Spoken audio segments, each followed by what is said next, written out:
इस video class में Bihar board की कक्षा 7 के सामाजिक आर्थिक एवं राजनीतिक जीवन के अध्याय 6 के सभी प्रश्न उत्तर करने वाले हैं। तो वीडियो को पूरा देखिएगा और वीडियो अच्छा लगे तो वीडियो को लाइक करके चैनल को सब्सक्राइब कर दीजिएगा। और इस क्लास का पीडीएफ टेलीग्राम पर मिल जाएगा, जिसका लिंक डिस्क्रिप्शन बॉक्स में है। तो चलिए वीडियो को शुरू करते हैं। अध्याय 6 है मीडिया और लोकतंत्र, जिसका प्रश्न है आप 5 ऐसी खबरों की सूची बनाइए जो भारत के किसी अन्य राज्यों बिहार को छोड़कर की है और इसकी जानकारी आपको टीवी से प्राप्त हुई है। तो इसका उत्तर होगा 5 ऐसी खबरों जो बिहार को छोड़कर किसी अन्य राज्य की है और जिसकी जानकारी हमें टीवी से प्राप्त हुई है इस प्रकार है। पहला, गुजरात का भूकंप। दूसरा, मुंबई में हुआ आतंकवादी हमला। तीसरा, कश्मीर का आतंकवाद। चौथा, मुंबई में आया भयंकर बाढ़। और पांचवा, केरल का सुनामी।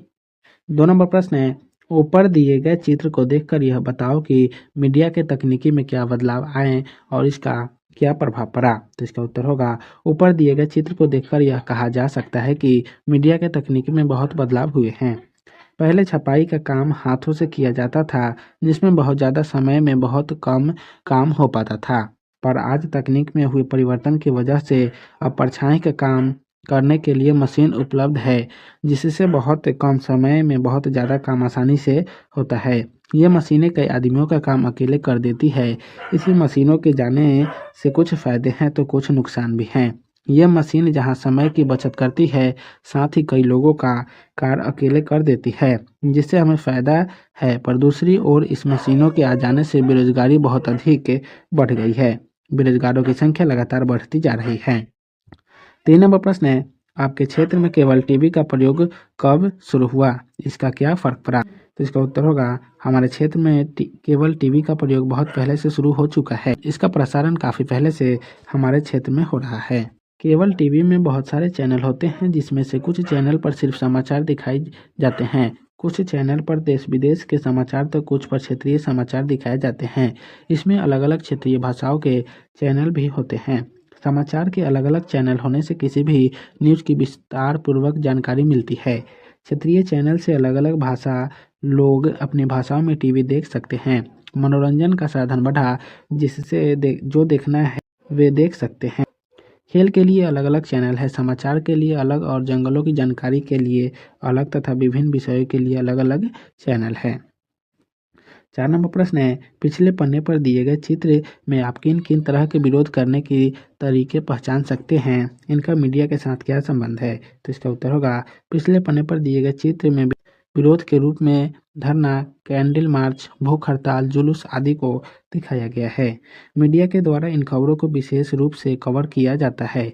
इन खबरों को फिर जनता और सरकार बीच पहुंचाया जाता है, जिससे सरकार तय तक ये खबरें पहुंचती है कि जनता किन बातों का विरोध कर रही है और सरकार द्वारा इन बातों पर विशेष ध्यान दिया जाता है कि जनता इन बातों का विरोध क्यों कर रही है और फिर उसका कारण तो दूर करने की कोशिश की जाती है और जनता से ऐसा न करने की अपील की जाती है।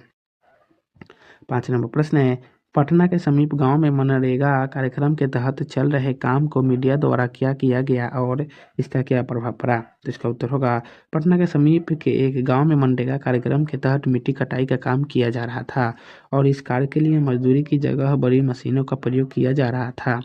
जबकि इस कार्यक्रम में लोगों को रोजगार देने पर अधिक बल दिया जाता है और इसमें मशीनों का इस्तेमाल वर्जित है।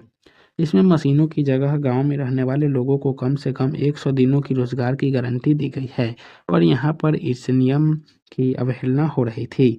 मीडिया कर्मियों द्वारा इस खबर को अखबारों एवं न्यूज चैनलों पर प्रमुखता के साथ प्रसारित किया गया, जिससे इस खबर की जानकारी आम लोगों के साथ ही उच्च अधिकारियों को हुई और गांव पहुंच उन लोगों ने तुरंत मशीनों से किए जा रहे काम को बंद करने का आदेश दिया। फिर इस मामले की जांच कराई गई, जिससे यह पता चला कि मजदूरों की जाली उपस्थिति दर्ज करके आवंटित राशि आपस में बांट ली जाती है। जांच अधिकारियों द्वारा लोगों के खिलाफ कार्रवाई की गई और मजदूरों को उनका हक दिलवाया गया। 6 नंबर प्रश्न है, क्या कभी मीडिया द्वारा गलत खबरें भी पहुंचाई जाती है, चर्चा करें। तो इसका उत्तर होगा हाँ, मीडिया कभी कभी अपनी प्रसिद्धि का गलत फायदा उठाती है। वह अपनी साख को बढ़ाने के लिए कभी कभी खबरों को बढ़ा चढ़ाकर पेश करती है और इस वजह से जनता तक गलत बातें पहुंचती है, जिससे कभी कभी जनता गुमराह हो जाती है। 7 नंबर प्रश्न है, न्यूज ऑफ बिहार की खबर में किस बात की प्रमुखता दी गई है? तो इसका उत्तर होगा, न्यूज ऑफ बिहार की खबर में इस बात को प्रमुखता दी गई है कि बारिश होने की वजह से मौसम में बहुत सुहाना हो गया है। गर्मी की वजह से परेशान लोगों को बारिश से थोड़ी राहत मिली। भयानक गर्मी के बीच अचानक से मौसम का मिजाज बदला और आकाश में काले काले बादल आ गए और बिजलियां चमकने लगी और तेज हवा ओले के साथ बारिश शुरू हो गई। बारिश होने की वजह से तापमान में गिरावट दर्ज की गई। पर एक तरफ बारिश की वजह से मौसम तो सुहावना हुआ, पर मौसम के बदले मिजाज ने बहुत तबाही भी मचाई। सड़कों पर कितने लोगों को भीगते देखा गया और जगह जगह पेड़ गिर जाने से आवागमन भी बाधित हुआ था। 8 नंबर प्रश्न है, दोनों रपट में क्या अंतर है, चर्चा करें। तो इसका उत्तर होगा, दोनों रपट में एक ही तरह की खबर को अलग अलग तरीकों से लिखा गया है। न्यूज ऑफ बिहार की रिपोर्ट में बारिश के मौसम में आए परिवर्तन को ज़्यादा फोकस किया गया है। इसमें लिखा गया है कि गर्मी की भयंकर तपिश झेल रहे लोगों को अचानक हुई बारिश से बहुत तबाही भी मची। कई लोग सड़कों पर भीगते नजर आए और कई जगह पेड़ गिर जाने से आवागमन भी बाधित हुआ। दूसरी ओर बिहार रोजाना की रिपोर्ट में नगर निगम की पोल पट्टी भी खोली गई है। हर साल नगर निगम की ओर से नालियों व सड़कों की सफाई आदि पर लाखों करोड़ों रुपए खर्च किए जाते हैं, पर यहाँ आम नागरिकों की हर वह दुर्गति होती है। थोड़ी ही बारिश में सड़कों पर नालियों का गंदा पानी व मूत्रालय फैल जाता है। मुख्य सड़कों के साथ ही गली मोहल्ले की सड़क आदि में भी गंदा पानी भर जाता है। इस दोनों खबरों में न्यूज ऑफ बिहार में बारिश से मिलने वाली राहत को बताया गया है और बिहार रोजाना की रिपोर्ट में बारिश से आम लोगों को होने वाली परेशानियों और नगर निगम की पोल खोली गई है। 9 नंबर प्रश्न है, संचार के वैकल्पिक माध्यम में हस्तलिखित अखबार, सामुदायिक रेडियो, लघु पत्रिका इत्यादि का चलन बढ़ा है। शिक्षक की मदद से चर्चा करें। तो इसका उत्तर होगा, संचार के वैकल्पिक के माध्यमों में हस्तलिखित अखबार, सामूहिक रेडियो, लघु पत्रिका इत्यादि का चलन बढ़ने का एक प्रमुख कारण है कि छपाई वाले अखबार गांव में नहीं मिलते हैं। इनका दायरा सीमित होता है और अखबारों का एक छत्र राज कायम होने से वे कभी कभी अपनी प्रसिद्धि का फायदा उठाते हुए किसी खबर को बहुत बढ़ा चढ़ाकर पेश करते हैं और अपनी साख को बढ़ाने की कोशिश करते हैं। इसमें खेल, सिनेमा आदि को विस्तार पूर्वक बताया जाता है, पर गरीब लोगों, गरीबी रेखा से नीचे रहने वाले लोगों को मूलभूत सरकारी सुविधाओं से वंचित रह जाते हैं, जिन्हें ये सुविधा उपलब्ध कराना सरकार की चुनौती है।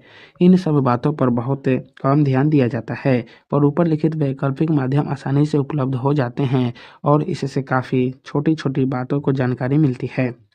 10 नंबर प्रश्न है, कुछ अखबारों में पढ़कर समझो कि आपके इलाके के बारे में छपी खबरें में किन किन बातों पर ध्यान दिया जा रहा है। तो इसका उत्तर छात्र इसे स्वयं करेंगे। 11 नंबर प्रश्न है, आपके विचार से क्या कुछ बातों पर मीडिया का कम ध्यान है? तो इसका उत्तर होगा, हाँ, मेरे विचार से कुछ बातों पर मीडिया का कम ध्यान है। मीडिया रोजगार, शिक्षा, गरीबी आदि से जुड़ी खबरों पर ज़्यादा ध्यान नहीं देती, जबकि इन बातों को विस्तार पूर्वक लोगों के सामने लाना चाहती, जिससे जनता की तकलीफ लोगों के सामने आ गए और लोगों का ध्यान उस ओर आकर्षित हो सके। जबकि मीडिया उन बातों पर ज़्यादा ध्यान देती है जिससे उनकी प्रसिद्धि और बढ़े। अभ्यास का पहला प्रश्न है, अगर आपको कैमरा दे दिया जाए तो आप इनका कैसा प्रयोग करेंगे? तो इसका उत्तर होगा, अगर मुझे कैमरा दे दिया जाए तो मैं उसमें अपने आसपास की दुर्घटनाओं को कैद करना चाहूँगी। हमारे आसपास क्या अच्छा, क्या बुरा, क्या सही या गलत हो रहा है, इसे कैद कर सकते हैं और दूसरे को दिखा सकते हैं। हम अपने आसपास की खूबसूरत प्राकृतिक दृश्य को कैद कर सकते हैं। इसे दूसरों को दिखाने से उन्हें हमारे आसपास के क्षेत्र की जानकारी मिलेगी। लोगों का ध्यान उस ओर आकर्षित होगा। लोगों को इन्हें दिखाने से लोगों का ध्यान उस ओर आकर्षित होगा। लोगों को इन्हें दिखाने से लोगों का ध्यान हमारे क्षेत्र की ओर जाएगा। अगर मेरे पास कैमरा होता तो मैं कहीं घूमने जाऊं तो वहां के दृश्य को कैमरे में कैद करके लाऊंगी और अपने आसपास को दिखाऊंगी, जिससे उन लोगों को भी उस जगह की जानकारी मिलेगी। वे लोग भी उस जगह को जान पाएंगे। 2 नंबर प्रश्न है, आपके विद्यालय में होने वाले किसी कार्यक्रम पर एक खबर तैयार करें। तो इसका उत्तर होगा, छात्र इसे स्वयं करेंगे। 3 नंबर प्रश्न है, आपके विचार से संचार का कौन सा माध्यम ज़्यादा लोकप्रिय है, कारण सहित बताएं। तो इसका उत्तर होगा, मेरे हिसाब से संचार के सभी माध्यमों में टीवी सबसे लोकप्रिय है, क्योंकि टीवी पर हम खबरों को सुनने के साथ ही देख सकते हैं। टीवी पर कभी कभी घटना स्थल से सीधे ही खबरें का प्रसारित किया जाता है, जिससे हम घटना स्थल के दृश्य को देख सकते हैं, वहाँ के लोगों के बातचीत को सुन सकते हैं, वहाँ पर लोगों को किन मुसीबत का सामना करना पड़ता है उसे देख सकते हैं और सुन भी सकते हैं। टीवी पर बहुत सारे चैनल होने के कारण हमें हर तरह के खबरें देखने के साथ सुनने का भी मिलता है। टीवी हमें देश विदेश की खबर के साथ ही क्षेत्रीय खबरों भी विस्तार पूर्वक देखने को मिलती है। टीवी मनोरंजन का भी बहुत अच्छा साधन है। 4 नंबर प्रश्न है, किसी बड़ी घटना की जानकारी आपको किन किन माध्यमों से हुई, चर्चा करें। तो इसका उत्तर होगा, गुजरात में आए भूकंप की जानकारी मुझे अखबार, रेडियो और टीवी से प्राप्त हुई। हमारे कुछ रिश्तेदार ने फ़ोन में भी हमें इस घटना की जानकारी दी थी। फिर टीवी पर गुजरात से सीधा प्रसारण दिखाया जा रहा था। रेडियो पर भी खबरें सुनने को मिल रही थी, पर टीवी पर वहाँ का सीधा दृश्य दिखाया जा रहा था। किस तरह बड़े बड़े बिल्डिंग भूकंप की वजह से मलबे में बदल गए थे। चारों ओर लोगों को चीखे चिल्लाने की आवाज़ें आ रही थी। सभी अपनी जान बचाने की कोशिश में लगे हुए थे। सेना के जवान मलबे में फंसे लोगों को निकालने की कोशिश कर रहे थे। साथ ही आम नागरिक भी उनकी मदद को तैयार थे। अखबार और रेडियो से हमें खबर पढ़ने और सुनने का मिली, पर टीवी पर वहाँ की स्थिति को सीधे सीधे देखने पर, उन लोगों के तकलीफ को महसूस करने पर मेरे रोंगटे खड़े हो गए थे। 5 नंबर प्रश्न है, सूचना के आधुनिक संचार माध्यमों से क्या फ़र्क पड़ा। इसका उत्तर होगा, सूचना के आधुनिक संचार माध्यमों का हमारे जीवन पर बहुत प्रभाव पड़ा। जैसे पहले अगर हमें कोई खबर लोगों तक पहुंचानी होती थी तो लोग कबूतर उड़ाकर, डुगडुगी बजाकर या फिर ढोलक पीटकर खबरें पहुंचाई जाती थी। पर आज संचार माध्यमों की वजह से ये लोगों तक आसानी से पहुंच जाती है। आज अखबार, टीवी, रेडियो आदि से किसी भी खबर को लाखों लोगों तक पहुंचाना भी बहुत आसान होता है। मोबाइल की वजह से लोग देश विदेश में रहने वाले लोगों से भी आसानी से बात कर लेते हैं। पहले के ज़माने में लोग खबरों को सिर्फ सुन पाते थे, पर आज के समय में लोग खबरों को पढ़ सकते हैं, सुन सकते हैं और साथ ही देख भी सकते हैं। और कभी-कभी तो घटना स्थल से सीधे प्रसारित होने वाले खबर में वे उस जगह की स्थिति भी देख सकते हैं जहां कोई घटना घटी हो। मोबाइल फ़ोन की वजह से लोग जब चाहें जहां चाहे आसानी से बात कर सकते हैं, उन्हें किसी बात की जानकारी दे सकते हैं। इंटरनेट भी संचार माध्यम का बहुत अच्छा रूप है और इसका प्रचलन आपके समय में बहुत तेज़ी से बढ़ रहा है। तो आज के इस वीडियो क्लास को यहीं समाप्त करते हैं। फिर मिलेंगे नेक्स्ट वीडियो में। तो आप सभी को वीडियो देखने के लिए बहुत बहुत धन्यवाद।